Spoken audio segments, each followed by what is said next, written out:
Su punto de vista empieza a escucharse. A partir de este momento, usted tiene una cita con la realidad de nuestro país.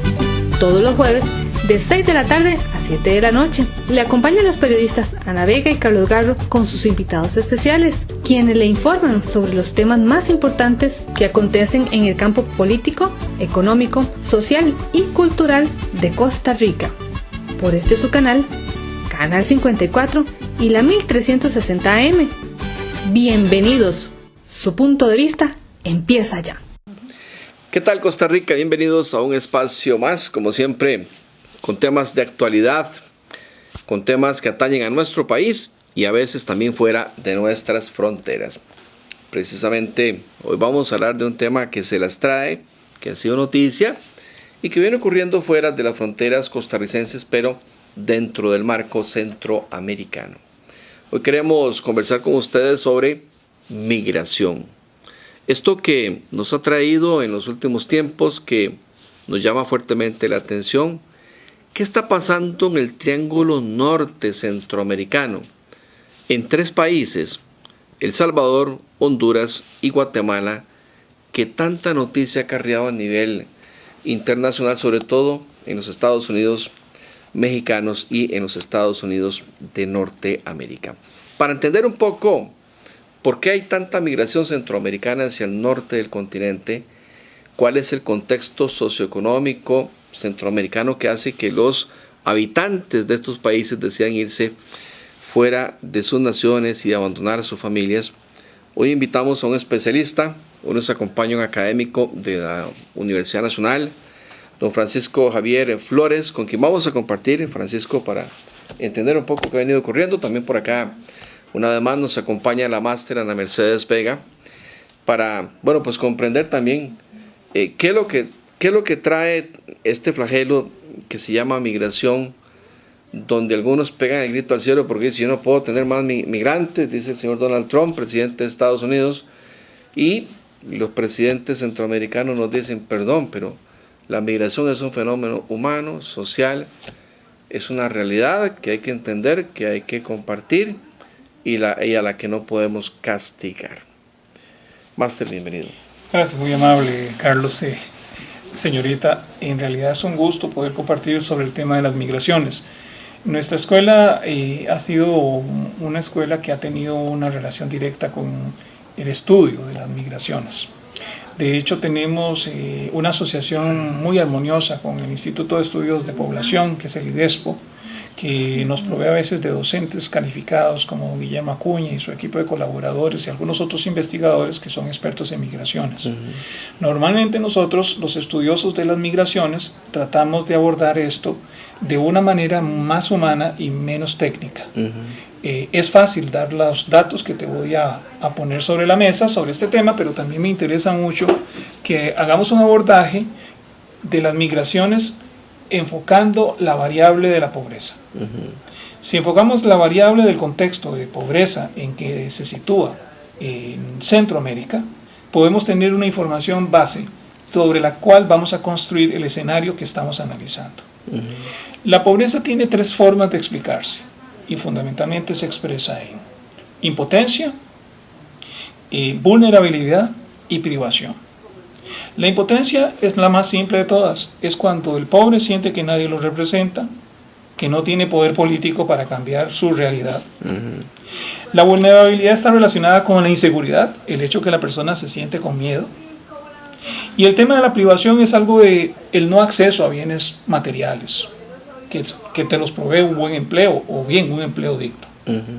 Entonces esas 3 cosas están en la variable comprendida pobreza. Y ahora la vamos a mezclar con migraciones. Pero antes de eso, Carlos, yo traigo aquí unos datos de un estudio que yo realicé sobre Centroamérica que me parece que estaba contemplado en el análisis que vos estabas introduciendo.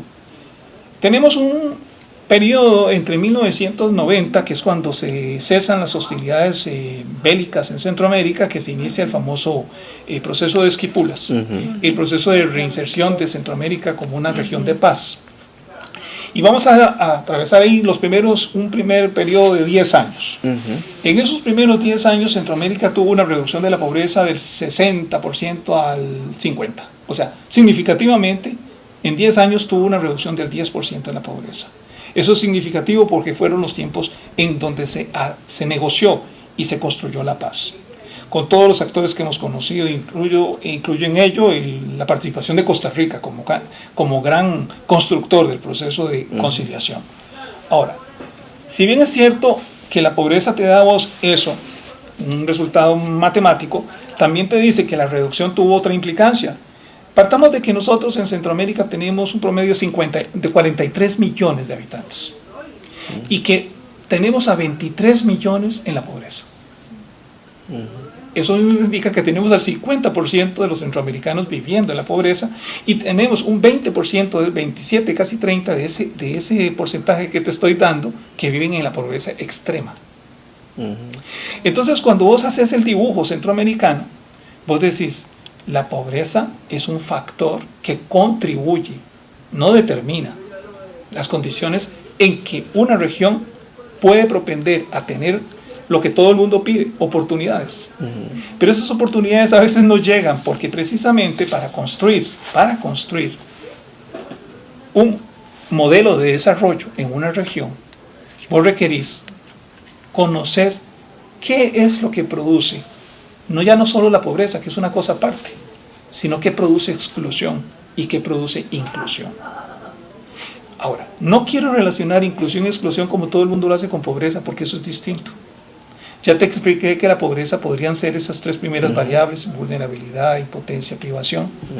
¿Por qué? Porque cuando yo hablo de exclusión, yo puedo hablar de personas que no necesariamente son pobres y que no tienen oportunidades para ingresar dentro del sistema económico o el mercado. Cuando yo te hablo de inclusión, te puedo decir que hay gente que entra, pero hay gente que no logra tener las mismas oportunidades. Por eso tenemos gente que va a la escuela y otra que no va a la escuela. Pero está ahí la escuela, no se ha ido. Pero tenemos ninis, ¿no? Entonces tenemos una situación en donde nosotros propendemos a la inclusión, pero tenemos un problema de que esa inclusión no llega a todos.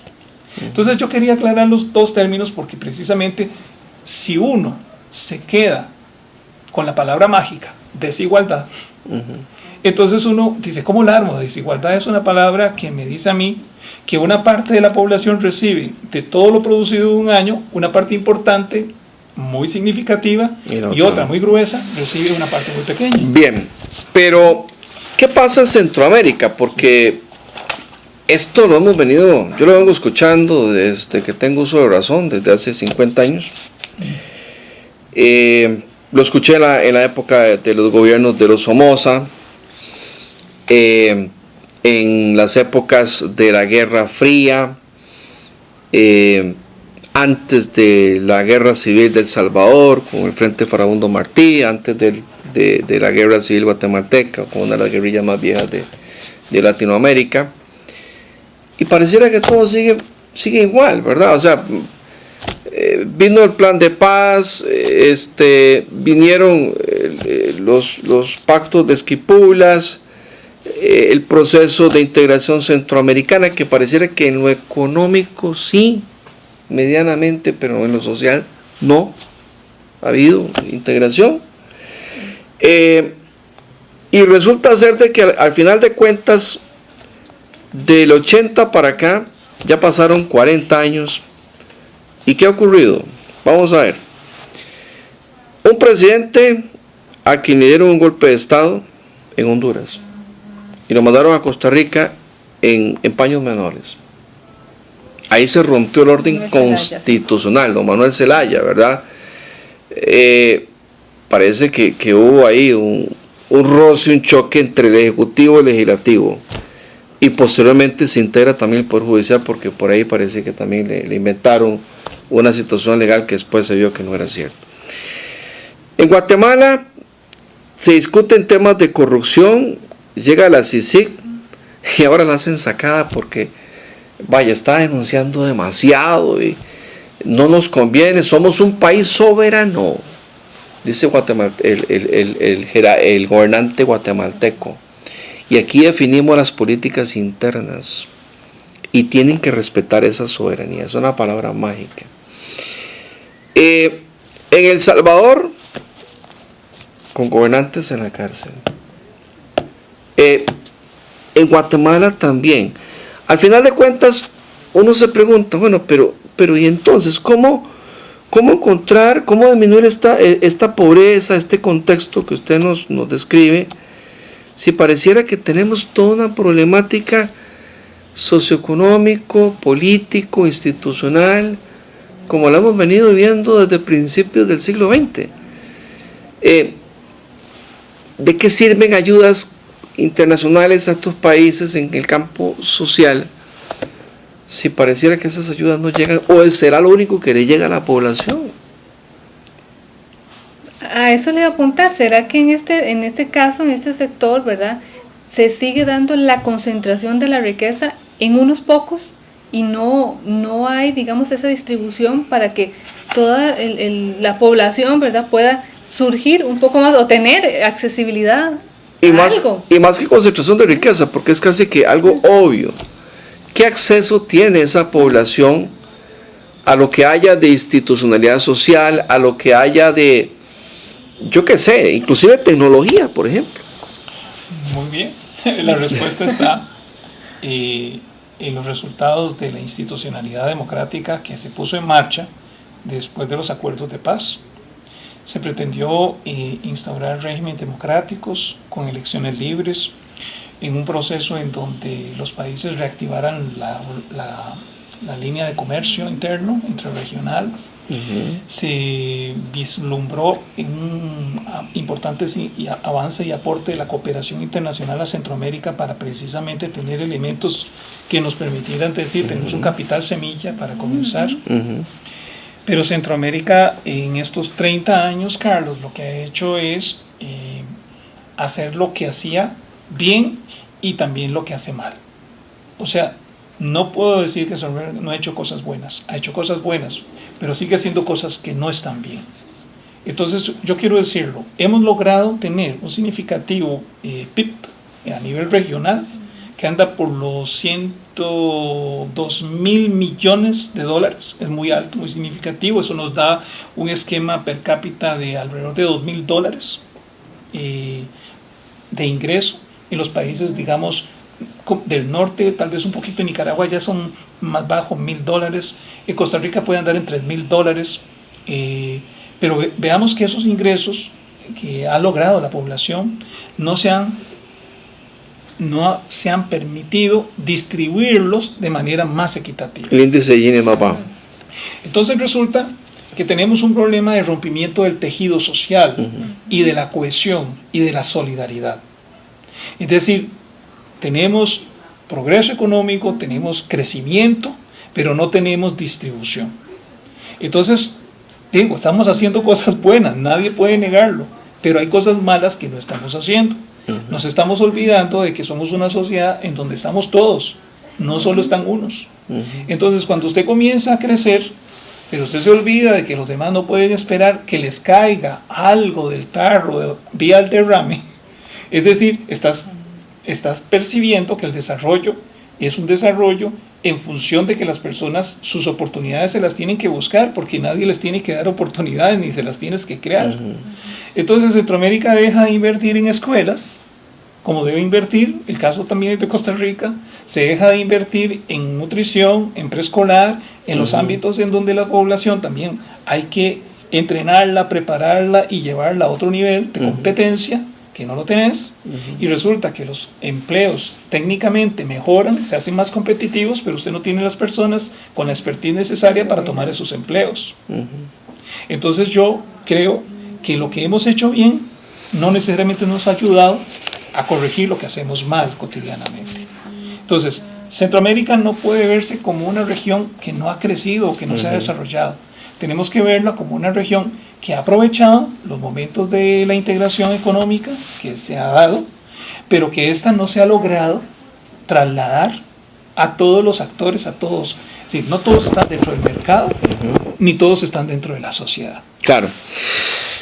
Algo pasa porque hay datos que son graves. Por ejemplo, se dice que el desempleo en Centroamérica anda entre un 70 y un 80%, y por ende la pobreza también, sobre todo en el Triángulo Norte.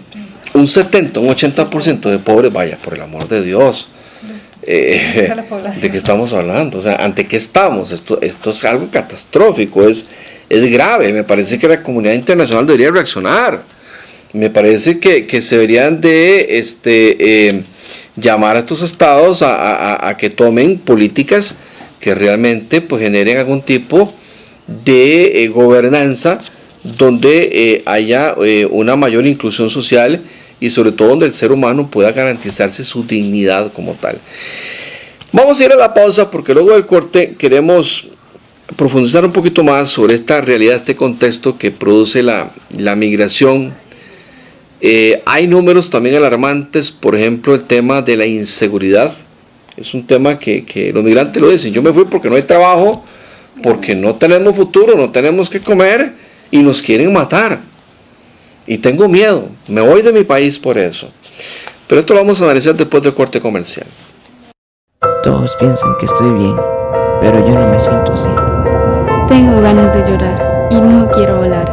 Duermo mucho. Y yo no duermo nada. No tengo hambre, siempre estoy enojado. Cambié lo que me gusta por otras cosas que me hacen daño. A veces pienso que es mejor no vivir. Preguntarme sin miedo si he pensado en quitarme la vida puede hacer la diferencia. Hablar es necesario. Prevengamos el suicidio. Teleplus Digital, los mejores canales al mejor precio. Más de 50 canales por solo 10.500 colones al mes. Con Teleplus Digital podrá disfrutar de señal calidad digital, más tecnología y los mejores canales, con cobertura en toda el área metropolitana. Teléfono 2286-3344 o 905-123-4567. Correo electrónico ventas@plus.cr. WhatsApp 6046-1086. Teleplus Digital, calidad impecable a un precio increíble. En Costa Rica cada año se dejan de percibir más de 57.000 millones de colones por contrabando de cigarrillos, licores y cervezas. Con ese dinero se podrían construir más de 380 centros educativos como el de la comunidad de karate en la península de Osa, para el beneficio de más de 40.000 niños de zonas rurales. Mejorar la calidad de vida de las familias de los territorios rurales está en sus manos. No compre ni consuma productos de contrabando. Denuncia la línea confidencial 2539-6800 y en la página Denuncia Ya del Ministerio de Hacienda. El contrabando nos perjudica a todos. Un mensaje del Instituto de Desarrollo Rural, el Ministerio de Hacienda y la Cámara de Comercio de Costa Rica. El Parque Nacional Volcán Poás abre sus puertas nuevamente, ahora con un moderno sistema de reservas. Ingrese al sitio www.snac.go.cr y haga clic en Compras y Reservas en línea. Luego de crear su usuario, ingrese la información requerida. Al completarla y finalizar el proceso, recibirá en su correo electrónico la confirmación y un número de reserva que debe presentar a la entrada del parque. El derecho del parqueo se cancelará una vez llegue. Que disfrute su visita.